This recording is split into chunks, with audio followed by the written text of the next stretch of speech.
You know, when you're endlessly scrolling on Pinterest or TikTok, then you see an outfit and then you think, I have to make it. That's what came to mind when I saw this picture of Taylor Swift wearing this Vivian Westwood dress. So cute. It spoke to my artist heart because I love that painted bodice.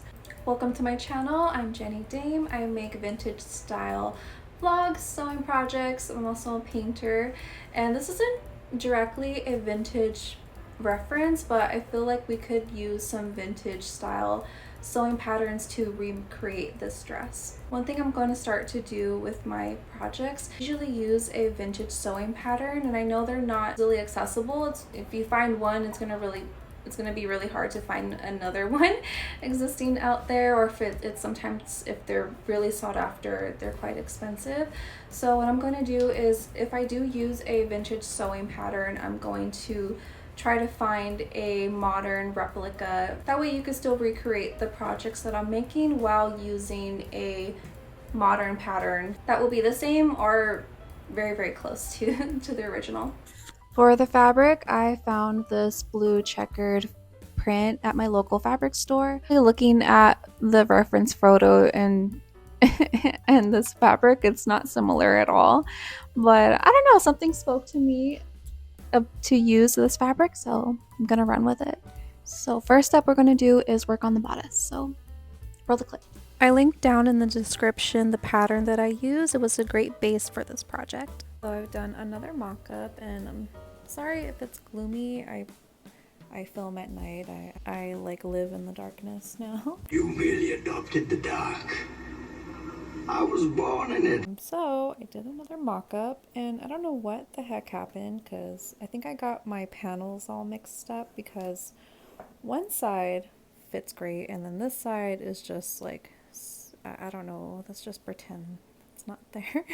So I'm going to use this side as the template, and from here I'm going to mark down a little V shape and then have it curve up like this, so it could be a corset top, and then adding straps, but that'll be easy to do. So I'm going to do that right now. I grabbed a Sharpie and I marked down the middle, and I made a peak, and then I curved it up to the back of the bodice. Once I did that, I cut out the pieces, and I made sure to mark them as a 1, 2, 3, 4 so I didn't get confused. I lined them all up and I sewed them together. And if you notice on the side, we have a new dog. Her name is Sandy.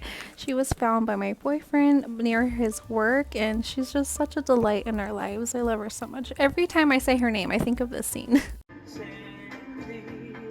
It's not that one, it's the one where he says, Sandy can walk out on the drive-in. All sewn together. Before I sew this together on the top and then flip it inside out so this could be the lining, I'm going to add some boning channels so it could add some more structure. So let's do that. I use these boning channels that I found years ago at an estate sale. Still going through it. I trimmed down my seams and then I put the boning channel in there, sew that together so the boning would slide through. Matched up the lining to the front facing fabric, and I sewed the top so where I would flip it inside out and I would have the lining all clean on the inside. Speaking of Taylor Swift, I do like her music. I just wouldn't call myself a Swiftie.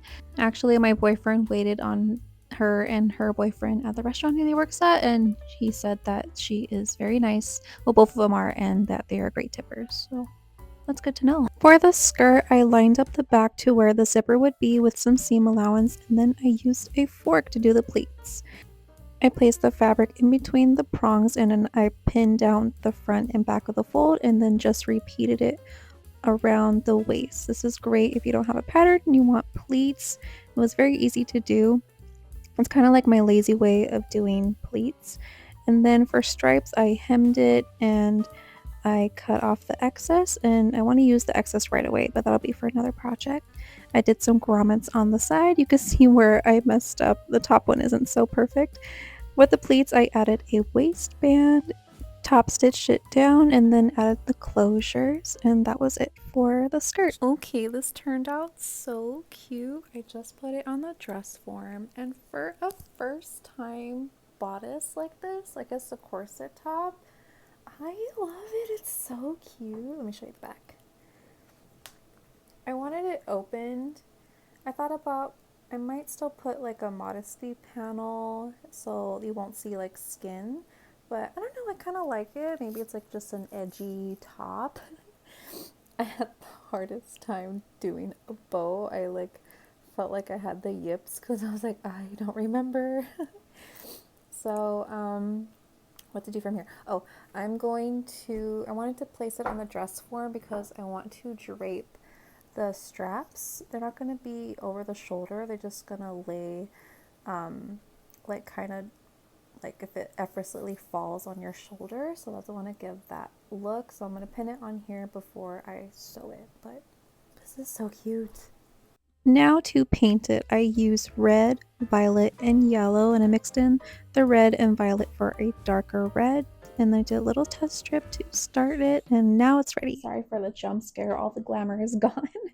I just got back from the gym, and before I take a shower, I want to quickly paint this because I've been putting it off, and I want to get done quickly so I could relax and wind down for the night. So I put my little test strip here for reference, and I use 100% textile paint, so it is washable. If you are looking to paint on clothing, I always recommend trying a bunch and see what works for you. What's important is to heat set it first. Any kind of paint that you put on fabric, always press it with an iron and heat set it, and that's what makes it permanent. If you just paint and then throw it in the washer, it won't be permanent. Sorry for that. Jesus, what's going on? Start with the lightest color, which is yellow, and then I'm going to work my way around with using the red and the dark purple. Okay, so here I go. Doing it. Okay. There's no going back now.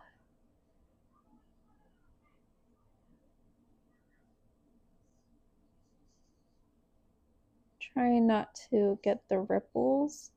I want it to be. It kind of looks like a heart to me, so I think I'll take some creative liberties and do a slight heart within the yellow. This is a job for time lapse. I started with the yellow and carved out a loosely based heart, and then I went in with the bright red, put that around so it mixed in a little with the yellow to add the gradual gradation, and then I went in with violet to mix in with the red. This was very fun to do. I really enjoyed this process. I was reading that some people thought this dress was ugly, but I think how art is, it's so personal to people. If you think something's beautiful, someone else is going to think it's ugly. Like, that's how the world works sometimes.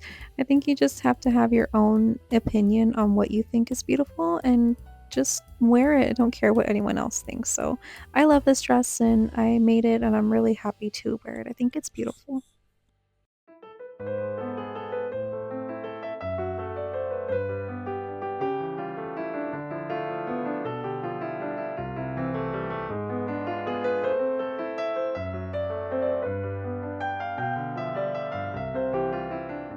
Fighting daylight here.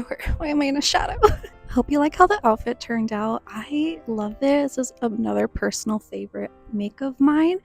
It turned out exactly how I envisioned it, even with the corset top back. The one thing I'm going to change is that I made the sleeves a little too in because I had a feeling it was going to be too short, so I'm going to lengthen it and so I could have it be straight up or it could fall gracefully down. Thank you guys so much for watching. Please like and subscribe, and if you'd like to follow me on my socials on TikTok and Instagram, I'm at JennyDame_. I'll see you guys in the next one. Bye bye.